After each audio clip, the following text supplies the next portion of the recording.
Under 12 games तो प्रदेश सरकार द्वारा बंद की गई है।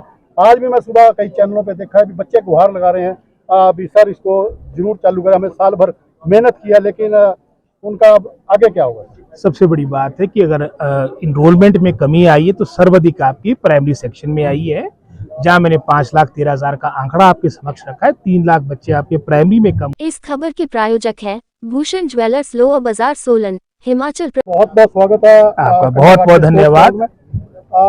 आज का कार्यक्रम अंडर 19 गर्ल्स का जो डिस्ट्रिक्ट टूर्नामेंट उसकी शुरुआत आपके करकमलों के द्वारा हुई है। जी, सबसे पहले तो आप क्या कहेंगे सर? आज हमारी जिला सोलन की जो हमारी खेलकूद प्रतियोगिता है अंडर 19 गर्ल्स, वो आज कंडाघाट में प्रारंभ हो रही है और 3 दिन तक ये चलेगा। और इसमें लगभग कोई 46 स्कूल पार्टिसिपेट कर रहे हैं। 500 से अधिक हमारी छात्राएं इसमें पार्टिसिपेट करेगी और इसकी क्लोजिंग शांडिल साहब करेंगे। और निश्चित रूप में कंडाघाट ये स्कूल सबसे पुराने स्कूलों में शुमार है। लगभग 1855 का स्कूल है, एक अपना इतिहास जुड़ा है। और विशेषकर अगर जिला सोलन की बात करें, बड़े नामी खिलाड़ी यहाँ से निकले हैं, चाहे हम वॉलीबॉल की बात करें, बैडमिंटन की बात करें। और जितना महत्वपूर्ण आपकी एकेडमिक एक्टिविटीज होती है एक ओवरऑल व्यक्ति के विकास के लिए, उतनी महत्वता अपनी ये खेलकूद गतिविधियां का भी अपना योगदान रहता है। और इसी सोच के साथ शिक्षा विभाग पूरे हिमाचल प्रदेश में हमेशा की तरह ये अपनी आयोजन कर रहा है। सर, शिक्षा, खेल और नशा जी किस प्रकार से देखते हैं? ये मैं समझता हूँ, जहाँ तक तो शिक्षा की बात आती है, शिक्षा के जगत में बहुत नाम हिमाचल प्रदेश ने कमाया है, क्योंकि हमारा पहाड़ी दुर्गम क्षेत्र था। और साक्षरता पूरे अगर भारतवर्ष की बात करें, अगर 1947 की बात हो, सबसे कम साक्षरता में हमारी स्टेट आया करती थी और उस वक्त मात्र 8% से भी कम, और वो भी टोटल था। महिलाओं की तो मात्र 3 या 4% आपकी साक्षरता दर थी, लिटरेसी रेट था। आज वो बढ़कर 83% हो चुका है। एक बहुत अच्छा आधारभूत ढांचा शिक्षा विभाग का है। और वर्तमान में सरकार प्रयास कर रही है कि एक समय था जब विस्तार की आवश्यकता थी। आपके दुर्गम से दुर्गम क्षेत्र, लाहौल स्पीति, किन्नौर, आपका भरमौर, चंबा जिले की अगर हम बात करें, दुर्गम क्षेत्रों में भी एक अच्छा आधारभूत ढांचा आपका स्थापित हो चुका है। लेकिन आज समय की आवश्यकता है कि हम गुणात्मक शिक्षा की तरफ जाए, और वर्तमान सरकार इसी बात को लेकर आगे बढ़ रही है। नशे की आपने बात की है, ये भी मैं समझता एक बहुत बड़ी चुनौती है। और निश्चित रूप में इसमें हम शिक्षा विभाग की बात करें, हम तो प्रयास कर ही रहे हैं, लेकिन ये मात्र एक विभाग या कुछ क्षेत्र तक सीमित करके इस बात का मैं समझता हूँ समाधान नहीं कर सकता। इसमें पूरी सोसाइटी को, समाज को एकजुट होकर हिमाचल प्रदेश से नशा बाहर जाए। आपका इसके खिलाफ एक मुहिम हम सबको छेड़नी पड़ेगी।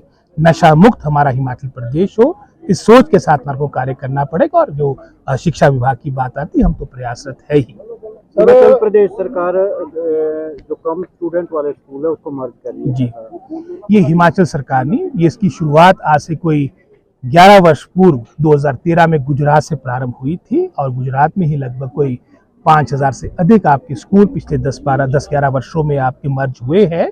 और चाहे उसमें उत्तर प्रदेश की बात करें, कुछ 26,000 स्कूल वहाँ मर्ज हुए। हमारे साथ लगते क्षेत्र जम्मू कश्मीर और उत्तराखंड, ये भी हमारी तरह पहाड़ी क्षेत्र है, यहाँ पर भी हजारों की संख्या में आपके स्कूल मर्ज हुए हैं। अगर ये वर्तमान सरकार ने कठोर निर्णय लिया है, एक तरह से मैं समझता हूँ एक कठोर कदम उठाया है, तब उठाया जब आपकी इनरोलमेंट जो आज से 20 वर्ष पूर्व, मुझे याद जब मैं फर्स्ट टाइम MLA बना था, उस वक्त हिमाचल प्रदेश की जो इनरोलमेंट थी लगभग कोई 12 लाख से अधिक थी। आज वर्तमान में सरकारी क्षेत्र में ये घटकर 7 लाख के आसपास रह चुकी है।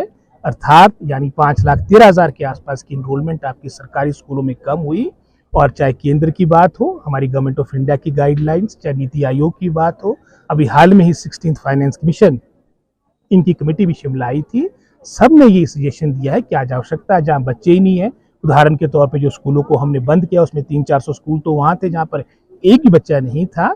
और स्कूलों को चलाने के लिए, चाहे उसमें स्टाफ रखने की बात हो, उसमें पब्लिक एक्सचेकर या हम सबका पैसा लगता है, जनता जनार्दन का पैसा लगता है, उसका सदुपयोग हो। और हमने जो मर्ज किए हैं वो मात्र वो किए जिनकी संख्या इनरोलमेंट के बच्चों की 5 से कम हो, या 5 से मैं समझता हूँ 3-4 जो भी इससे कम की श्रेणी आती है, उनको मर्ज किया है। और डिस्टेंस भी उसमें प्राइमरी स्कूल का हमने मात्र कोई 1.5 या 2 किलोमीटर रखा है। और इस सोच के साथ ये किया जा रहा है कि ताकि जो हमारे पास स्टाफ है उसका प्रॉपर युक्तिकरण हो, उसका सही उपयोग हो। और इसी सोच के साथ वर्तमान सरकार आगे बढ़ रही है। और पूरे भारतवर्ष में 76,000 स्कूल आपके मर्ज हो चुके हैं, चाहे उसमें कोई भी गवर्नमेंट हो, चाहे किसी भी पार्टी की गवर्नमेंट हो। और पिछली सरकार के कार्यकाल के दौरान भी कई दफा इन्होंने लिस्टें बनाई, लेकिन वो मैं समझता हूँ एक दूरगामी फैसला लेने के लिए एक इच्छा शक्ति की आवश्यकता होती है। उसका अभाव भी सरकार के कार्यकाल में रहा और उसका ही परिणाम था आज जो 20 वर्ष पूर्व हिमाचल प्रदेश की गिनती आपके गोवा और केरला के साथ होती है, जो 2021 का पिछले सरकार के कार्यकाल के दौरान नेशनल असेसमेंट सर्वे था, उसमें आप 21st पोजीशन में पहुंच चुके हैं। अगर यही हाल चलता रहा तो आप समझ सकते हैं 29 प्रांत सारे ही है, हम कहीं लास्ट में ना पहुंच जाए। तो इन सभी बातों को लेकर चाहे मर्जर ऑफ स्कूल की बात हो, चाहे एकेडमिक सेशन के दौरान ट्रांसफर ना हो, चाहे हम अपने जो रिक्त पड़े स्थल है उनको भरने की बात हो, चाहे इंग्लिश मीडियम को प्रारंभ करने की बात हो, ये सभी सोच इसी सोच के साथ है कि गुणात्मक शिक्षा की तरफ हिमाचल प्रदेश आगे बढ़े। सर, एक रेन डैमेज से जो स्कूल पिछले साल हमारे क्षतिग्रस्त हुए थे, उन स्कूलों में आज तक एक भी ईंट नहीं लगी है कई जगह पर, और शेड में बच्चे बैठे हैं। नहीं, इसका उदाहरण दिए आप, बोलना तो सान होता है। गवर्नमेंट सीनियर सेकेंडरी स्कूल का लोग जो यहाँ से लगभग 10 किलोमीटर, मैं इसका कंफर्म करूंगा, लेकिन लगभग कोई 18 करोड़ के आसपास की राशि हमने पिछले वर्ष भी रेन डैमेजेस के लिए जो हमारे स्कूल क्षतिग्रस्त हुए थे, उदाहरण के तौर पे समेज का स्कूल है जो इसी वर्ष आपका नुकसान हुआ है, जो आपके जिला शिमला और कुल्लू की बाउंड्री पे है, उसकी भी हमने व्यवस्था की है। यह मामला आपने मेरे संज्ञान में लाया, उसका मैं व्यक्तिगत रूप से देखूंगा। और सर, इसी से संबंधित है भी धनीराम शांडिल जी जो हमारे स्वास्थ्य मंत्री जी जी, उन्होंने स्कूल का दौरा भी मुझे लगता है कि 2 बार कर चुके हैं, स्कूल का यक्कलॉग स्कूल का, और उसमें मुझे लगता है भी जो 24 कमरे का जो प्रावधान है वो दिया गया है, लेकिन उसमें शायद बजट की कमी है, वो तो आपके डिपार्टमेंट ने। अच्छा, मेरा जो क्वेश्चन क्या है, आजकल आपने देखा होगा सोशल मीडिया है या हमारे समाचार पत्र है या हमारे इलेक्ट्रॉनिक मीडिया, एक मुद्दा है छोटे छोटे बच्चों से संबंधित प्राइमरी स्कूल के अंडर 12 गेम्स को प्रदेश सरकार द्वारा बंद की गई है। आज भी मैं सुबह कई चैनलों पे देखा है कि बच्चे गुहार लगा रहे हैं अभी सर इसको जरूर चालू करें, हमें साल भर मेहनत किया, लेकिन उनका आगे क्या हुआ?